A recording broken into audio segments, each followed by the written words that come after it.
You walk out of a meeting. Everyone around you is laughing, chatting, full of energy. But the second you get in your car, all you want is silence.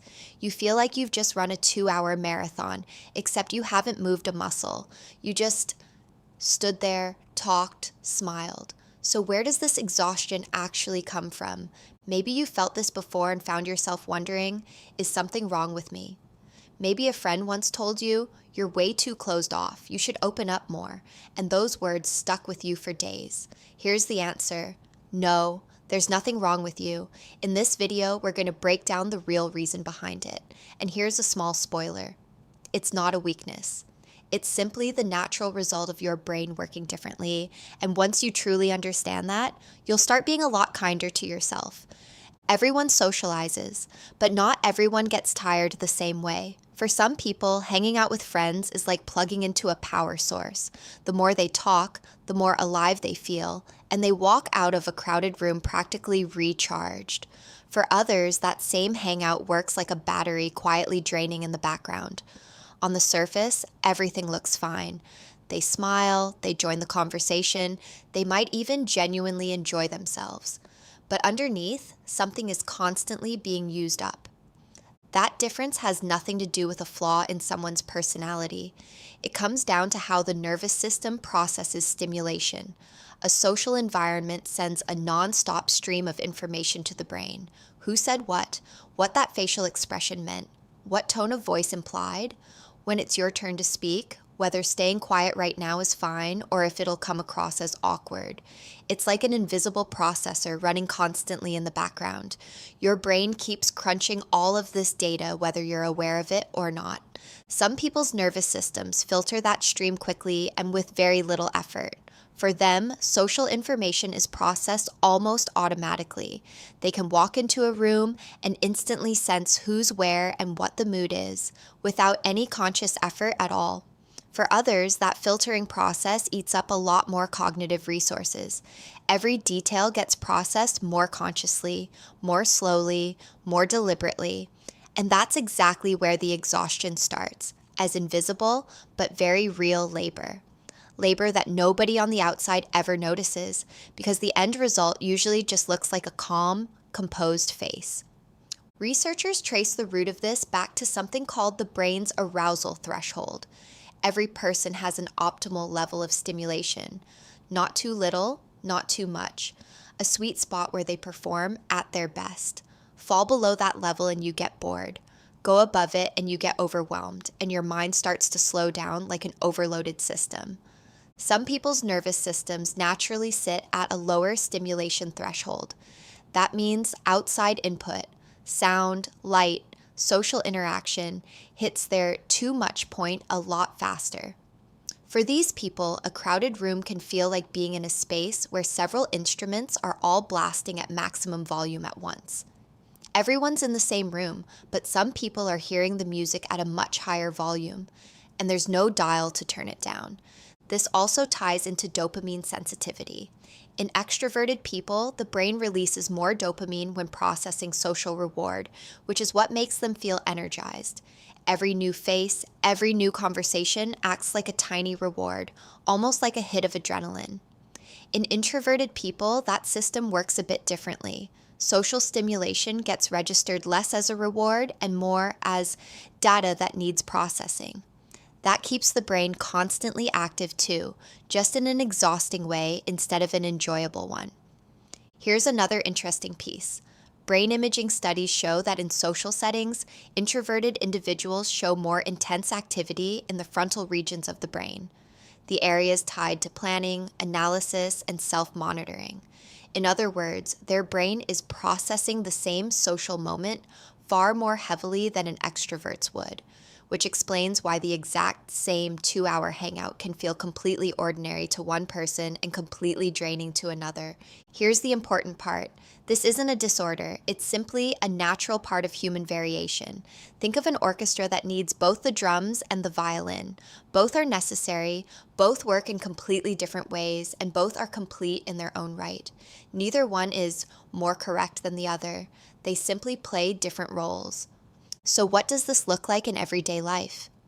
Picture a work meeting. 10 people in the room, everyone taking turns talking, bouncing ideas around. For some, this is a space where ideas come alive.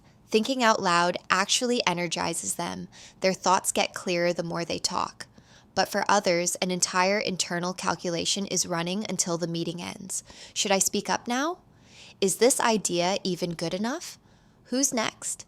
Could what I just said be misunderstood? Did I speak too loudly or so quietly no one even noticed? That invisible labor can go on for hours, and when the meeting ends, someone on the outside might say, "You just sat there and listened. Why are you so tired?"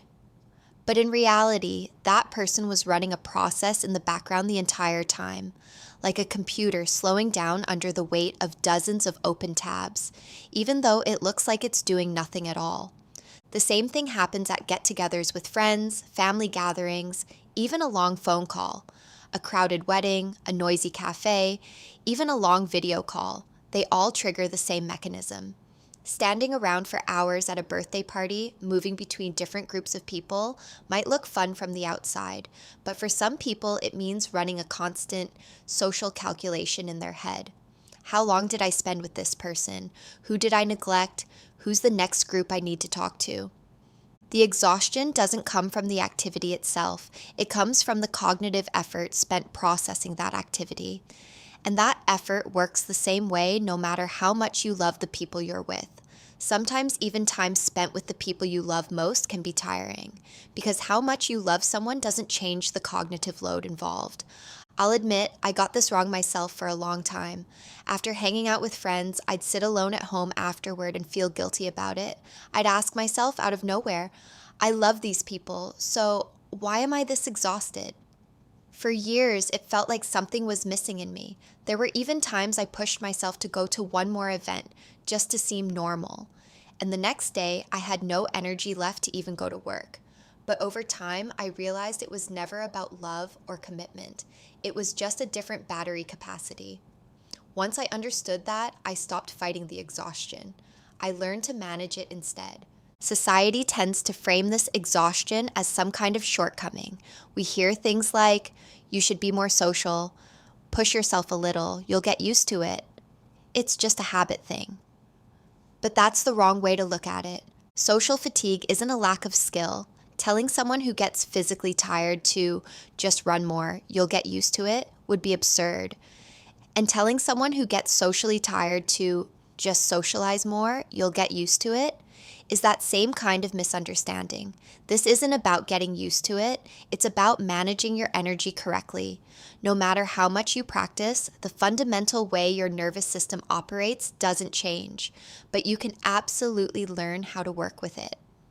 This misconception creates real pressure, especially in the workplace. Expectations like be a team player, network more, get along with everyone, get presented as if there's only one correct way to be social.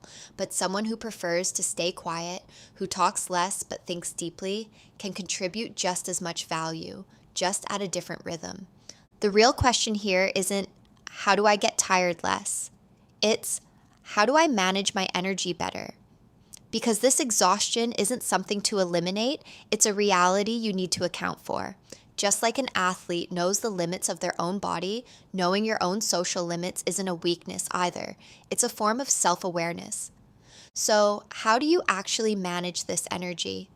The first step is knowing your own threshold. For some people, that threshold is 2 hours. For others, it's 30 minutes.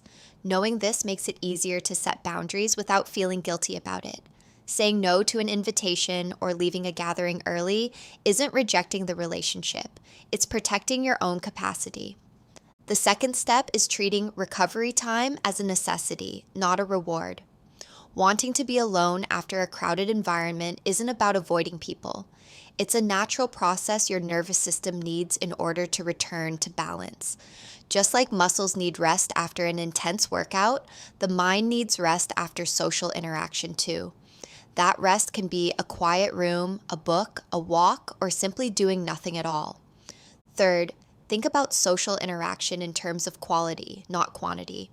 Having a deep conversation with 2 people instead of small talk with 10 can meet the exact same social need with far less exhaustion. A quiet dinner instead of a crowded party, a small get-together instead of a big event. These give you the same connection in a much more sustainable way. The fourth step is planning your social activities ahead of time. Instead of dropping a big event into the middle of an already exhausting week, leaving recovery time before and after it makes that same event far less draining. Think of your energy like a budget. Knowing how much you have before you spend it lets you use it more wisely. Finally, it's worth explaining all of this to the people around you, saying, I need to manage my energy instead of letting people think, I just don't like you. Create space, both for yourself and for your relationships. People who explain this usually find far more understanding from those around them than they expected. Because most people, at least to some degree, have felt this exact kind of exhaustion themselves. So the next time you feel completely drained after a meeting or a hangout, don't see it as a weakness. It's proof that your brain processes the world on a deeper level.